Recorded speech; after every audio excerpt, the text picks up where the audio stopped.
আজকে আমি গাছের থেকে দেখো অনেকগুলো পেয়ারা পেরেছি। এগুলো কিন্তু সব আমাদের বাড়ির গাছের পেয়ারা। এগুলো তো শুধু পাতা দিয়ে রয়েছে সেই কারণে, তাছাড়া কিন্তু আজকে এক ঝুড়ি মতন পেয়ারা পেরেছি। এই হচ্ছে আমাদের বাড়ির সামনে একটা পেয়ারা গাছ, যেটা প্রচুর পরিমাণে পেয়ারা হয়েছে।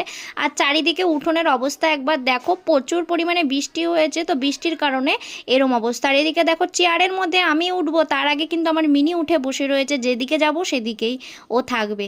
আর এদিকে দেখো চেয়ারের মধ্যে উঠতে গিয়ে কিন্তু জাস্ট আর একটু হলে আমি পড়ে যাচ্ছিলাম, তো যাই হোক আমি পড়িনি।